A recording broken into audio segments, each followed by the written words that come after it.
Welcome. This is Dr. Michio Kaku, professor of theoretical physics at the City College and the Graduate Center of the City University of New York, and this is Exploration. Every week on Exploration, we discuss the fascinating world of science and its impact on society. And today, we're going to summarize some of the big stories in science. Well, one story which has hit the headlines just last week was when Vice President Pence came out and laid out a blueprint for the Space Force. Yes, we're not talking about space cadets. We're not talking about the snickering that's going on behind closed doors. No, we're talking about a real program being pushed by the White House to the tune of $8 billion to set up the sixth branch of the military, the first new branch to be set up since 1947. And a timetable was even laid out by the vice president that by 2020, yes, by 2020, this new Space Force will be up and running. And the question is, well, what are the consequences of such a big change in our military structure, given the fact that, well, yes, let's not be naive about it. The Chinese, the Russians, a lot of nations are experimenting with killer satellite technology, which could be used in a potential war in outer space. So today on Exploration, we're going to talk about the pros and cons. The pros and cons of what happens when we weaponize the heavens. What happens when we have hydrogen bombs, laser cannons, kinetic energy weapons in orbit around the planet Earth. So we'll say a few things about the militarization of outer space, and then we'll say a few things about inner space. It turns out that one of the great afflictions, mental afflictions affecting humanity is depression. If you take a look at the sheer numbers, you realize that depression is by far the largest source of mental illness or mental impairment. And unfortunately, we scientists are like children when it comes to understanding the brain. However, at MIT, there was a very interesting breakthrough that was announced just this week, and that is they found a portion of the brain, a localized part of the brain that seems to dictate depression and pessimism and optimism. In fact, by manipulating this part of the brain, you can actually make animals more pessimistic and hence more depressed. Well, we'll say a few things about that on Exploration. Well, let's just jump right into the top story of the past week in science and politics, and that is the Space Force. You know, a lot of commentators sort of like snicker late at night talking about space cadets and has the president lost his marbles? Have they been sent into outer space? But I think this is a serious proposal that should be taken very seriously. In fact, some commentators have said that perhaps the president views this as one of his lasting legacies. Long after he's gone, the legacy will be the creation of a U.S. Space Force. And so the question is, what are the pros and cons concerning the establishment of a new branch of the United States Pentagon? Well, yes, it's full steam ahead for the Space Force. By 2020, the president wants to have it up and running, and immediately he's called for 3 initiatives that are already sending Pentagon officials into a flurry. First of all, he wants to set up a U.S. Space Command. This has been talked about, but now he wants to push it as a reality. A U.S. Space Command which will begin to assume some duties concerning monitoring outer space and making decisions. Next, hiring. Hiring that can begin as early as this year, hiring a core of experts who are skilled in the technology of warfare in outer space. And then satellites. Number 2 would be to buy satellites. So no agency of the government is fully functional unless it has control over its own satellites. And yes, the U.S. Space Command would be given the authority to buy satellites. And then setting up a command structure. This would become the nucleus of the U.S. Space Command. And of course, officials in the United States Air Force are not happy about this at all.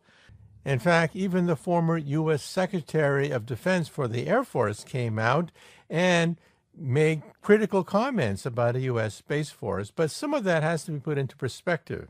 After all, the United States Air Force stands to lose an arm and a leg if the United States Space Force is created by taking huge chunks of the Air Force and putting it into a new branch of the military. So that has to be taken with a certain amount of a grain of salt.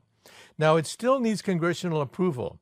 The three initiatives that I mentioned, including setting up a corps of experts and buying satellites and setting up a command structure, all of these could be done without congressional approval. However, ultimately, Congress has to weigh in. Congress has to say yes or no to the president's plan to create a new Space Force. Now, what are the advantages and disadvantages of a Space Force? It's one of the duties of scientists to analyze the pros and cons of any technology so that the public and politicians have the best scientific evidence available. Well, one of the advantages is, well, let's face it, space is getting cluttered. A huge portion of our digital economy is, of course, done in outer space. We're talking about the internet, GPS, weather satellites, telecommunications, commerce. The digital economy, let's face it, its future is in outer space. And so the question is, what would it take to disrupt the digital economy? Well, first of all, let's not fool ourselves. Of course, nations pay generals to win wars. They don't pay generals to lose wars. And of course, the Chinese and the Russians and the United States have all war-gamed different scenarios of war in outer space. So let's summarize now what is known and not known about the weapons capabilities of the great powers, starting with the Chinese. Back in 2007, over 10 years ago, the Chinese stunned the world of military science by shooting out one of its own satellites. The United States did not know that the Chinese had this capability 10 years ago. There was an old derelict Chinese weather satellite that was doing nothing. And so the Chinese then launched another satellite which had the capability of shooting out the old weather satellite. It created enormous amounts of debris. Over 2,000 pieces of space debris were created by that. And of course, the Russians of the United States were furious about this because it cluttered up our space lanes, making it more dangerous for us to send astronauts into outer space. And then just a few years ago, something else happened which rattled the Pentagon. Just a few years ago, the United States tracked a Chinese missile being sent not just into orbit, which is, of course, just a few hundred miles from the surface of the Earth, but to the geosynchronous radius of 22,000 miles, where we have military and communications satellites vital to national security. The Chinese sent one of their missiles way out there, 22,000 miles from the surface of the Earth, and they buzzed one of our satellites. Of course, there was no damage done, but it was just sort of like a wake-up call. The Chinese were more or less announcing that, yes, they too had the capability that if they felt like it, they could wipe out U.S. telecommunications satellites and military satellites 22,000 miles in outer space. So the Chinese have shown that, yes, they are fully capable of fighting a war in outer space. Now, the Russians, of course, are even more advanced. They have publicly stated that they are working on new generations of space weapons. First, the laser cannon. It turns out that laser cannons can be used in, for example, ship-to-ship battles inside the atmosphere of the Earth over close distance. But nobody has yet perfected an operational laser cannon which can shoot down a satellite from the Earth or blind a satellite from the Earth. That would be, in some sense, an act of war if that were to take place. But the Russians have announced that, yes, they are working on laser cannons, and guess who else is working on laser cannons? Yes, the United States is also working on laser technology which can blind or destroy satellites by a push of a button from the planet Earth. Now, of course, there are problems with this. It turns out that much of the laser power is absorbed by the atmosphere of the Earth. And therefore, there are other plans to have other killer satellites with the capability of shooting out laser beams in outer space where there is no atmosphere to absorb most of the energy. And also, the United States Pentagon has been complaining that both the Chinese and the Russians seem to be ahead of us in one category, and that is hypersonic weapons. Now, what the hell is that? First of all, we have supersonic weapons that can go a few times the speed of sound, but hypersonic weapons come blazing in from outer space many times faster than the speed of sound, capable of evading a Star Wars system. Now, let me explain. Ever since the days of Ronald Reagan back in the 1980s, the United States has spent billions of dollars trying to perfect a Star Wars system that can reliably shoot down Soviet missiles in a nuclear war. What do we get from it? Well, almost nothing. Even now, there is no operational system capable of knocking out an ICBM with accuracy and reliability in outer space. However, with not that much money, it's possible that an adversary can evade a Star Wars system by making their nose cones maneuverable. So as their hydrogen bombs enter the atmosphere over the Earth, they would then start to have fins which would allow them to maneuver at hypersonic velocities, thereby evading the radar and the detection systems of a U.S. Star Wars systems.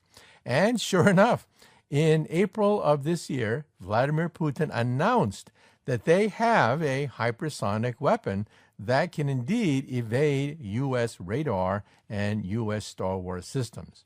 Now, is that true? Well, we don't really know for sure. However, the military has publicly stated that they seem to be behind both the Chinese and the Russians when it comes to hypersonic weapons. Now, should we be concerned about this? Well, marginally, yes, because we are talking about weapons that are very difficult to control. It turns out that 2 years ago, the United States also had a hypersonic program, but it gave it up because it was too unstable. These weapons travel at enormous velocities, the velocities comparable to that of a nuclear weapon entering the atmosphere, and then to make them maneuverable and controllable was simply too much. And so the United States Air Force gave up on it 2 years ago. But now that the Russians and the Chinese have announced that they're making progress on this, we may see a revival of hypersonic funding. So now the question is, what does it all mean when you put it all together? So the positives are that a Space Force would be, in some sense, the cop on the block. More and more nations are sending probes into space. The Indians can do it. The Japanese can do it. They can reach the moon. They can reach Mars, in fact. So what the president is saying is that we're going to be the new sheriff in town.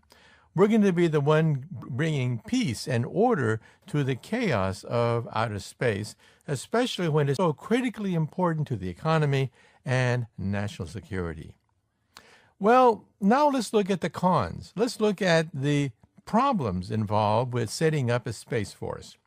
First of all, the Chinese have an expression: never pick up a rock only to drop it on your own feet. In other words, things can backfire on you. And let's face it, who's the most vulnerable to a potential war in outer space? The Chinese, the Russians, are they the most vulnerable if war breaks out? No. We're talking about the United States.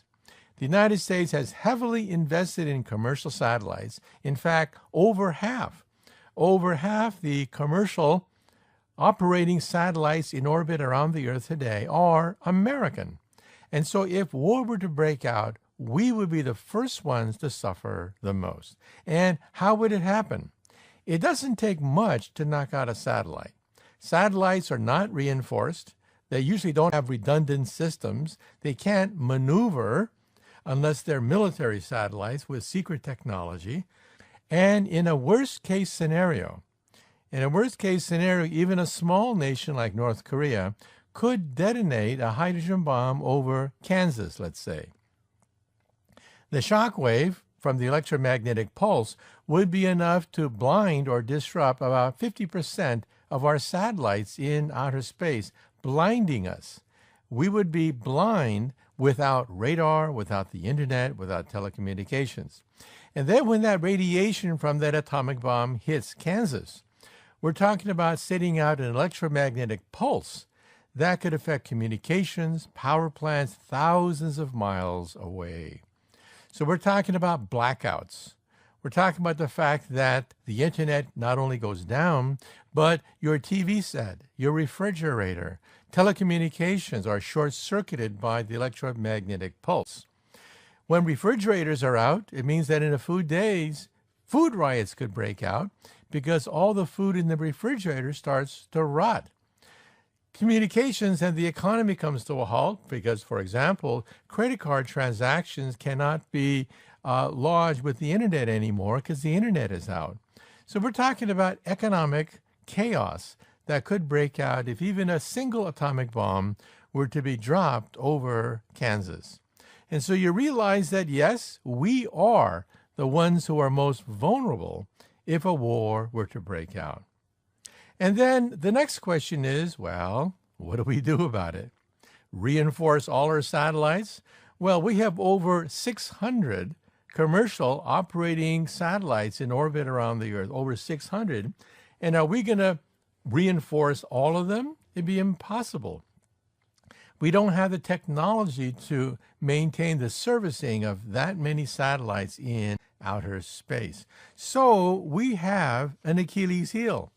We are a sitting duck to a preemptive strike because we don't have any ways of protecting our satellites if an electromagnetic pulse were to be unleashed in outer space.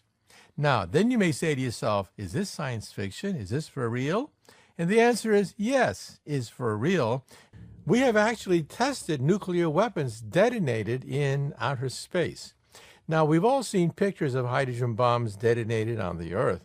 But yes, we have detonated hydrogen bombs in deep space as well. And we were shocked by the consequences. Back then, we didn't know about the electromagnetic pulse. So when we detonated a hydrogen bomb in outer space, all of a sudden we found that telecommunications was disrupted. For example, transatlantic communication between San Francisco and Tokyo was disrupted. In fact, in Hawaii, burglar alarms were set off over Hawaii because of the electromagnetic pulse. And since then, on the Earth, we have simulated the electromagnetic pulse and have exposed old airplanes to the electromagnetic pulse.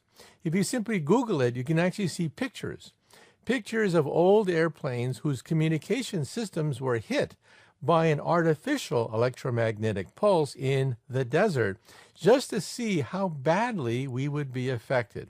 And yes, it turns out that we have underestimated the power of the electromagnetic pulse. For example, if a hydrogen bomb were to be detonated on the Earth, the kill radius would be about 100 miles.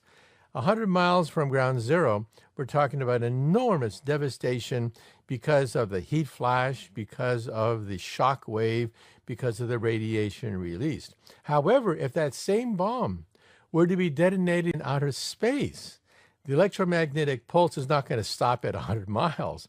No, it's going to go on for thousands of miles because there's no air to absorb all the radiation. And so we're talking about potential chaos that could erupt if a war were to break out in space. And the Russians and the Chinese have announced that if we do go ahead with a space force, then they're not going to sit back and simply twiddle their fingers. So what do we do about it? Well, let's go back to the 1980s and see what Ronald Reagan did about that situation.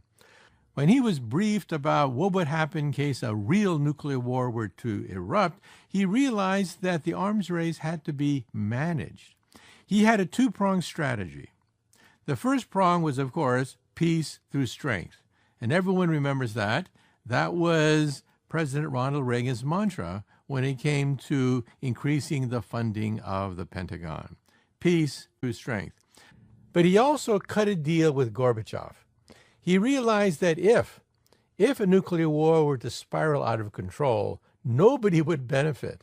Americans would die just as quickly as Russians. So he cut a deal with Gorbachev. So some people are saying that what we ought to do is revise the Outer Space Treaty of 1967. Now, that was 50 years ago, but the United States signed the Outer Space Treaty and is held to it. And the Outer Space Treaty of 1967 basically says two things. First, no nukes in outer space. And that's one reason why we have not detonated nuclear weapons in outer space ever since the first tests were conducted back in the 1960s. That's the first provision.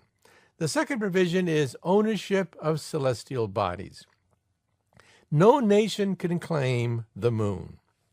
Now, you begin to realize that this treaty is way out of date, because now, in addition to nuclear weapons in outer space, we have advanced non-nuclear weapons in outer space, like laser cannons, like kinetic energy kill weapons, like killer satellites.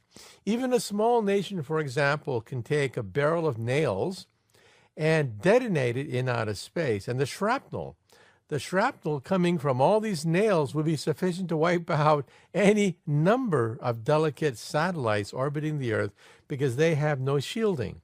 They have no protection. They have no Star Wars program of their own, and they're just sitting ducks out there. That's one provision. And back in the 1960s, who would have thought? Who would have thought that private individuals, not nations, but private individuals would have the capability of fielding a moon rocket and in principle put their corporate flag on the moon? That was considered preposterous 50 years ago. Guess what? Here we have Elon Musk, a hero to many visionaries who realize that, yes, private individuals are now capable of fielding moon rockets. And so the point here is that some people are saying that perhaps what we ought to do is rethink the Outer Space Treaty of 1967.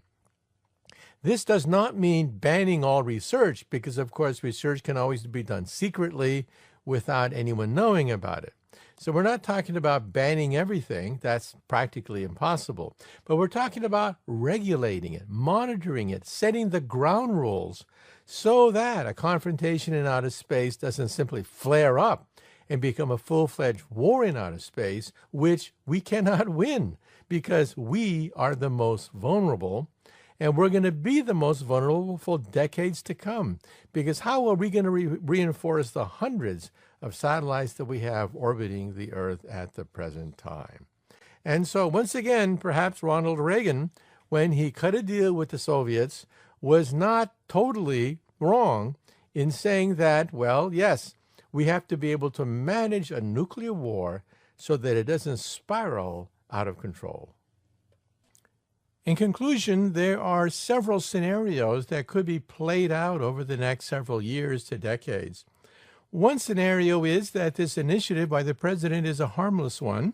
It's nothing but musical chairs, bureaucrats within the Air Force being shuffled around to create another bureaucracy, which simply adds to the U.S. debt, which simply adds to the taxpayers' burden. That would be the best case scenario. The worst case scenario is it militarizes space. The Russians and the Chinese say that, well, they too have to modernize their killer satellites, and an accident, the smallest accident, could spark a nuclear confrontation. However, I think the best outcome would be to revise the Outer Space Treaty of 1967. When you read it, it's like reading a comic book from the 1950s. It's so out of date. The capabilities today dwarf anything imagined by the politicians and scientists back in 1967. And so I think we should take a hard look at whether or not we can renegotiate the Outer Space Treaty of 1967 to bring it up to date, to make sure that the ground rules for outer space and conflicts in outer space are well known and well understood to prevent any spiraling out of a crisis. And lastly, I'd like to say a few things about, well, inner space rather than outer space, specifically what goes on inside your brain. Now, one of the greatest afflictions, mental afflictions of the human race is depression. It far outweighs the number of people afflicted by, for example, schizophrenia. 1% of the human race, approximately, are afflicted by schizophrenia, in which case you begin to hear voices. But depression, depending upon how you count it, at one point or other in a person's life, perhaps 20, 30% of the population is afflicted by depression. And what do we do about it? Well, we are children. Children when it comes to understanding the mechanisms of the brain. But if you get a copy of my earlier book, The Future of the Mind, we talk about some of the latest developments. First of all, there is counseling and therapy, which works pretty much as well as simply doing nothing and letting it run its course. So we do not have good statistics when it comes to counseling and therapy of that nature. Drug therapies work a little bit. However, we are simply children again when it comes to understanding the nature of dopamine and other neurotransmitters. However, recently, people have been able to pinpoint certain parts of the brain itself which are linked to depression. If you read my book, The Future of the Mind, you realize that there's one specific point of the brain which, if you stimulate electrically, can actually eliminate a very severe form of depression.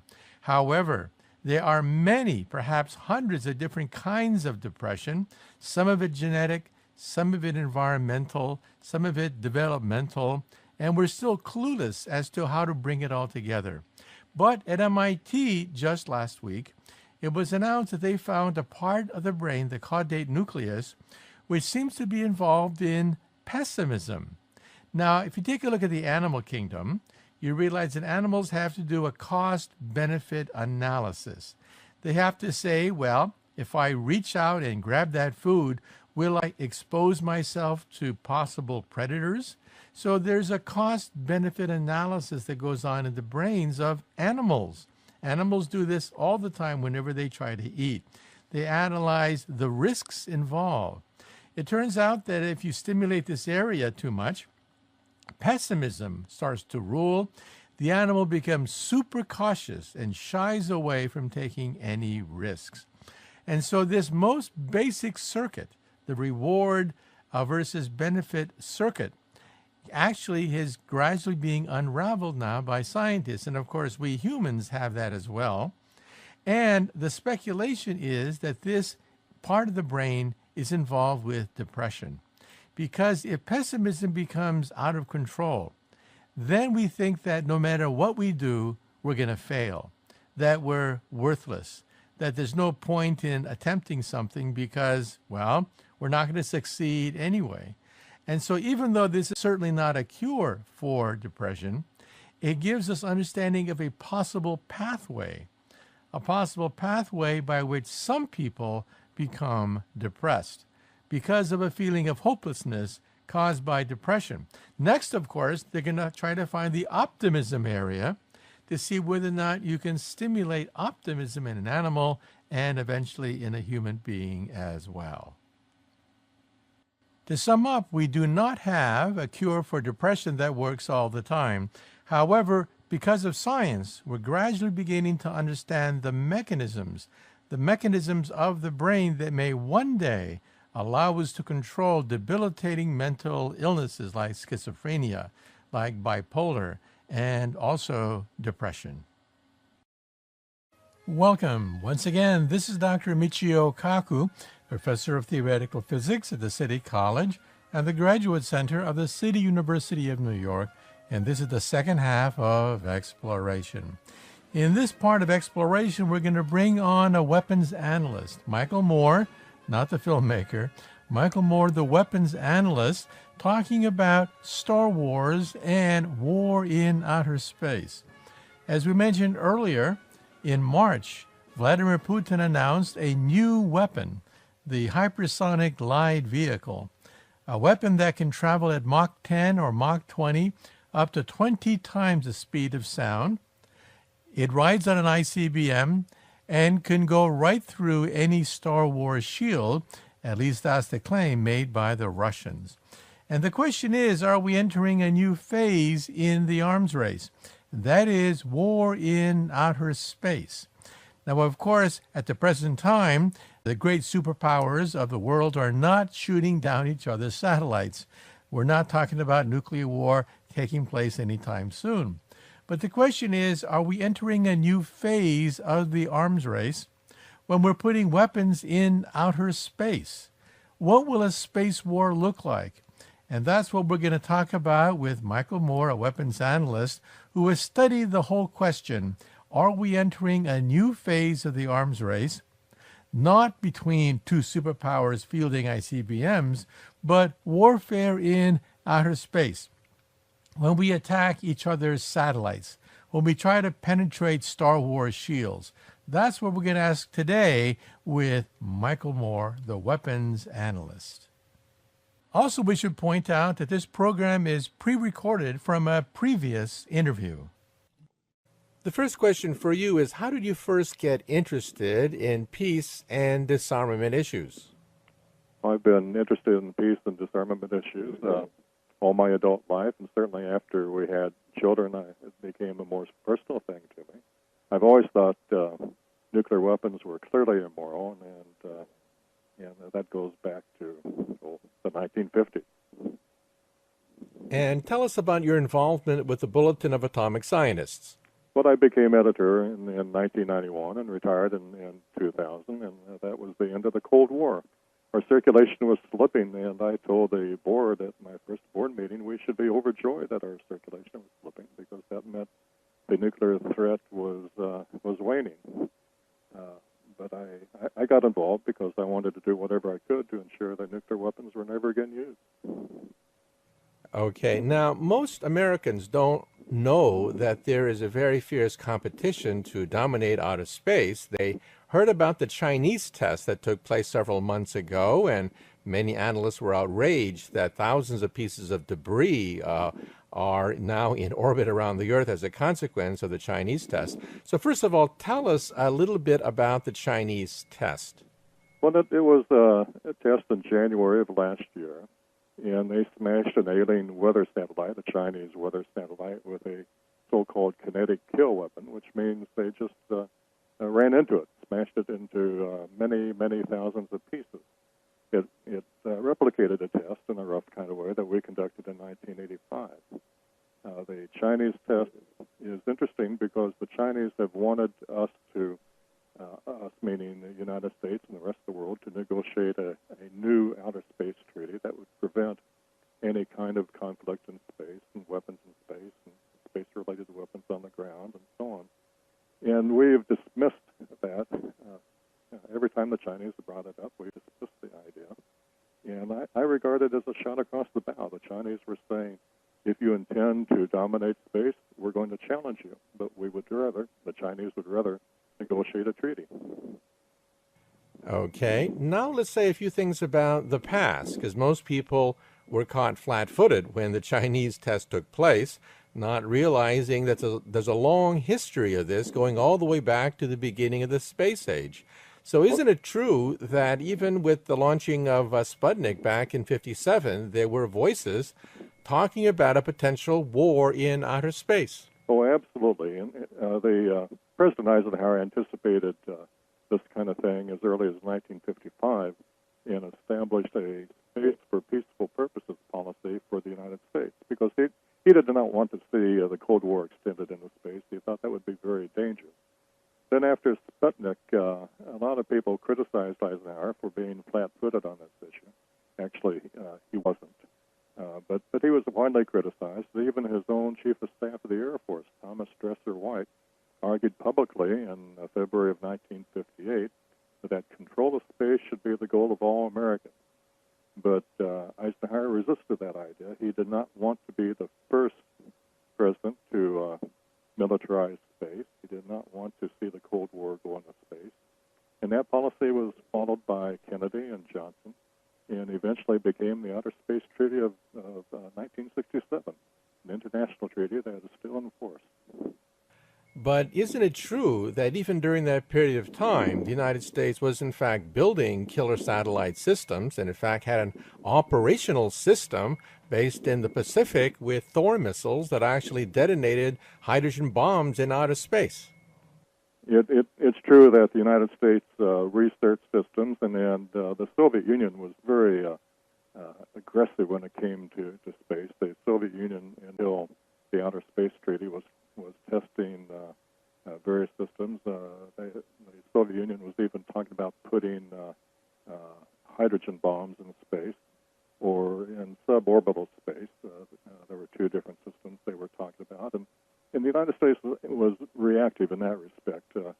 We did have a Thor system with a hydrogen bomb warhead that was to be used as an anti-satellite system.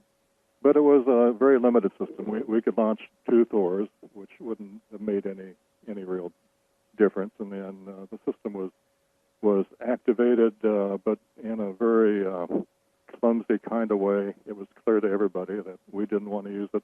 Nobody really wanted to use it. Then later on, we did test nuclear weapons in space, and one, the so-called Starfish Prime test, knocked out the electrical service in parts of Hawaii, and it killed a few satellites of other nations, and we realized that exploding nuclear weapons in space was not a good idea. And isn't it true that Robert McNamara began to be a little bit skeptical about shooting hydrogen bombs in outer space because it would create an electromagnetic pulse? In fact, wasn't this the first time we've ever seen an electromagnetic pulse in action that could wipe out our own communication systems? You're absolutely right. The electromagnetic pulse was perceived as very dangerous to our systems and to other kinds of systems, military and civilian. And didn't Robert McNamara actually go ahead and try to deploy a anti-ballistic missile system called the Sprint, which never became fully operational and wasted billions of dollars? He did. He was very skeptical of it. He was pushed into it by hardliners on the right, and it was viewed as a anti-Chinese system. It was pretty well understood by then that we could not defeat a Soviet attack, but we believed that the Chinese would someday have missiles, and then this system would at least defeat a small Chinese attack. But it was only operational for a few months, and billions of dollars were spent. It was not popular with anybody except the aerospace industry and certain senators and congressmen. Okay, so we went through the 60s and 70s, and then in the 80s, President Ronald Reagan changes the whole landscape by talking about Star Wars, and people were talking about Buck Rogers type laser particle beam accelerators in outer space, zapping things from outer space. What happened to the original Buck Rogers schemes? Well, Ronald Reagan's Star Wars scheme was kind of fantastical. He was sold on it by Edward Teller and some other people, and it was viewed as an anti-ballistic missile system. And we would have anti-ballistic missile systems in space. We would have battle stars in space and so on and so forth. It was a kind of a crazy thing. I have to say Ronald Reagan was far-reaching in one way. He believed that the mad system of mutual destruction was literally mad. He wanted to get rid of nuclear weapons, and he believed that the Star Wars system would do that. Meanwhile, there were people on his staff and in his administration who viewed it as a way of advancing space control. If we had anti-ballistic missile systems, we could also have anti-satellite systems, and we could control space. But it just wasn't technically possible then. It may be technically possible now to hit satellites from space. It still isn't possible to hit ballistic missiles, in my opinion. Now, if you do, in fact, have a Star Wars shield, isn't that also a potential first strike weapon? President Richard Nixon used this analogy. Nixon said if you have two gladiators, the first gladiator strikes first, disarming most of the enemy's ability, and then you have a shield to absorb a weakened second strike from the second Gladiator. So in some sense, this system is not only a defensive system, it's also an offensive first strike system, right? You're right about that. Almost any defensive system of that kind can be viewed as part of a first strike system, and that's very dangerous. It's unstable, and that's why a lot of military people actually oppose these kinds of systems because of the dangers of being viewed as a first strike system. The people who push it most ardently tend to be civilians, people who have never been in war, don't understand war, and who have hardline ideologies. Okay, so in the 80s came the big disappointment that Ronald Reagan's great schemes violated the known laws of physics and the known laws of technology. However, in the 90s, isn't it true that the United States kept on going with a limited, off-the-shelf Star Wars system, shooting a bullet with another bullet over the Pacific? It's true that in the 90s we continued these systems, but mainly after the fall of the Soviet Union, a new paradigm emerged, which had the support of a lot of military people as well as hardline civilian people. It went like this. The Cold War had been very dangerous to both the United States and the Soviet Union. We should not permit another existential threat to the United States. Therefore, the way to do that was to be overwhelmingly militarily dominant on land, at sea, in the air, and in space. And I'm very concerned about a space in that because the idea that space should be reserved for peaceful purposes is part of international law. But during the 90s, great progress was made in developing the doctrine for space control and even the hardware to exercise space control. Okay, now take us to the present. Take us to the present in the sense of what are the capabilities of the United States, Russia, and China vis-a-vis space weapons? What's the state of the art today? Well, the state of the art is this. The United States is many, many, many, many years ahead of China and the United and Russia in terms of being able to control space with anti-satellite weapons. We are working on several techniques. The most important really is small robotic satellites that can be launched into space and seek and find and rendezvous with any satellite we want them to. And of course, if you can rendezvous with another satellite, then you can do damaging things to it. We call these robotic satellites peaceful in that they could serve as future American satellites, but you can call that peaceful if you want. But if you can come up to another satellite and service it, you can also destroy it or damage it.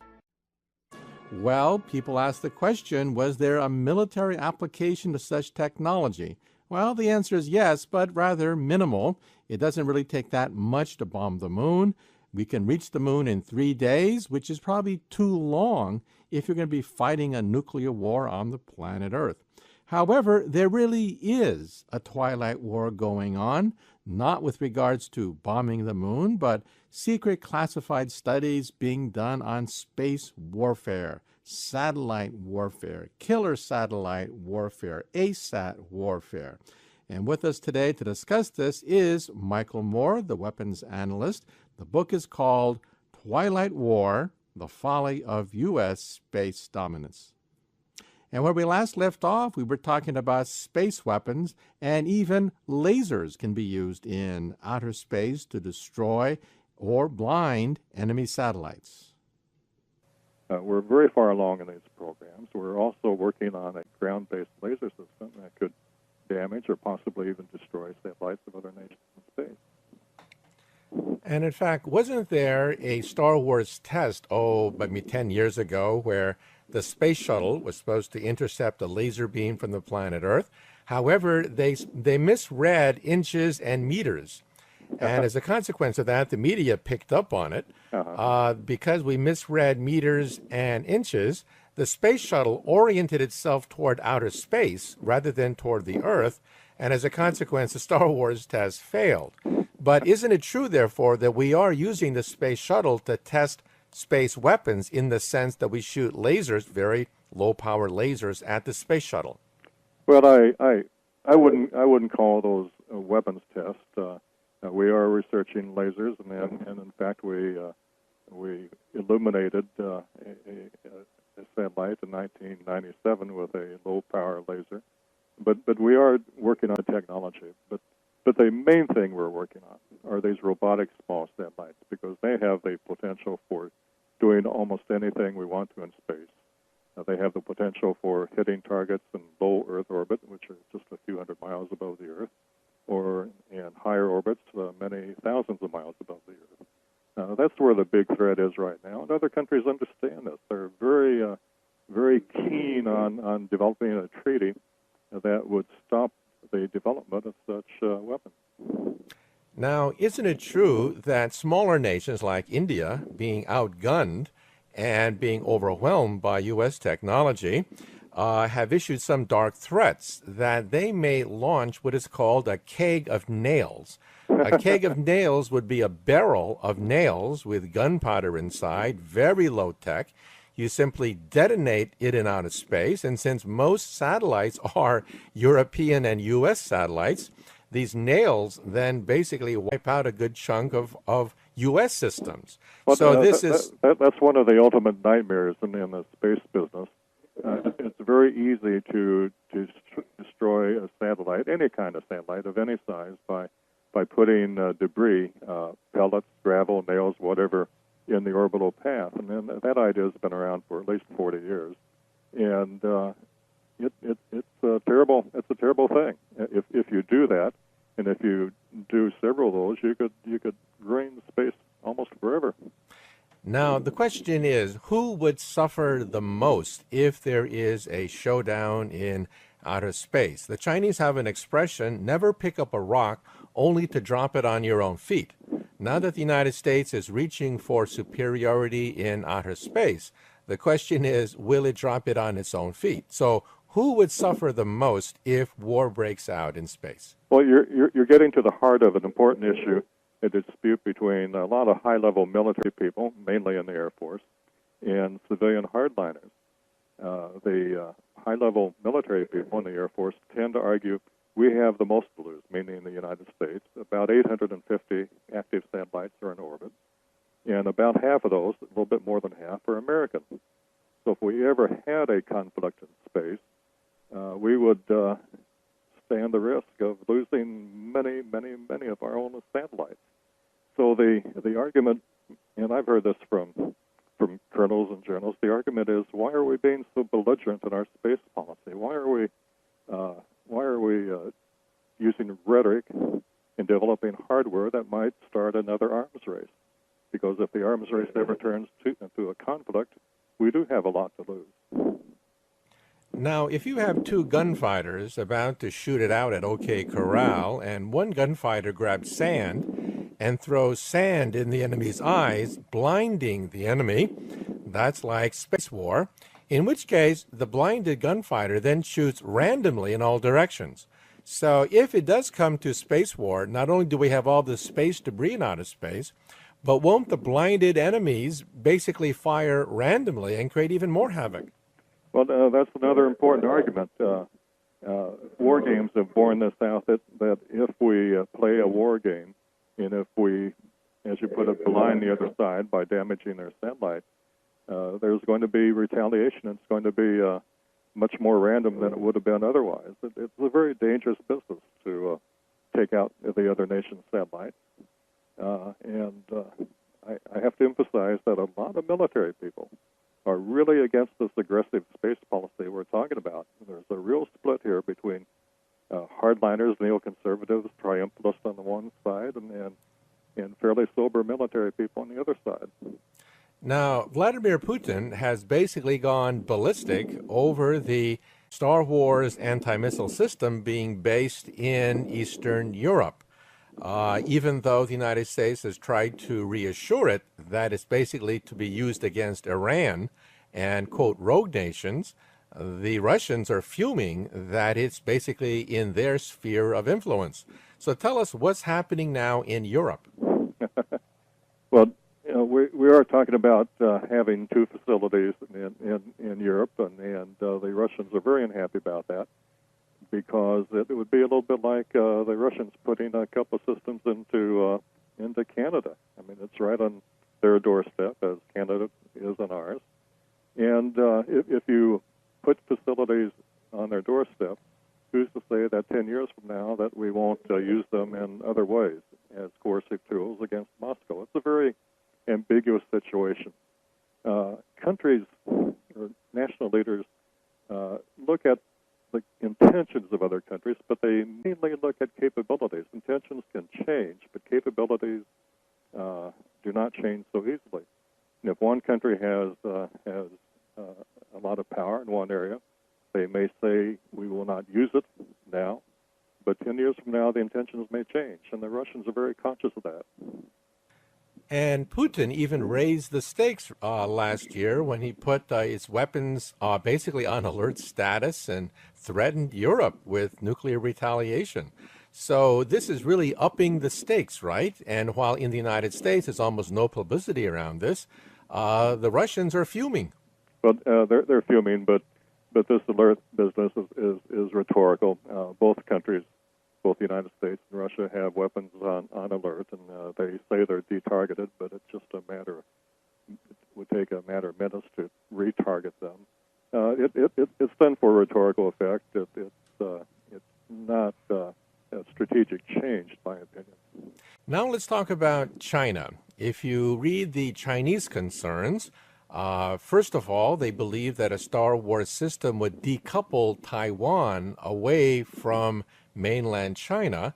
And China has said, more or less, that there's only one scenario in which they would unleash the power of their military, and that is over Taiwan. So isn't the United States touching very sensitive areas when there is a possible decoupling of Taiwan from China, in which case China has already stated that it will go to war? Well, the Chinese-Taiwan situation, I think, has been handled very clumsily in this country. You're quite right. The Chinese will not tolerate a true independence move by Taiwan. On the other hand, the Taiwanese tend to act very independently in many areas, and we have sold them weapons for years and years and years. It's always a tense situation, and the space assets used for military purposes have accentuated this. One of the favorite war games being played in the military over here is, what if the Chinese launch a surprise attack against satellites, which are in effect surveilling China and Taiwan? What if they blind us? What do we do then? And this is kind of a silly scenario. The Chinese have no interest in taking on the United States militarily. They make goods for the United States. They make goods for the Western world, and they need those jobs. Meanwhile, we need the Chinese. The Chinese are buying roughly $200 billion worth of treasury notes and bonds every year. That keeps our interest rates low. We're in bed together financially, economically, so why would there be a military challenge from China? Why can't we cooperate? We're in a new century. I think the old Cold War paradigms don't work anymore. And that concludes our interview with Michael Moore, not the filmmaker, but the weapons analyst. And we're talking about perhaps a new way in which nuclear war will be waged, a war fought in outer space, a war fought with satellites, a war fought with perhaps advanced weapons like hypersonic line weapons that Vladimir Putin boasted about back in March. So let's hope that this new arms race doesn't get out of control.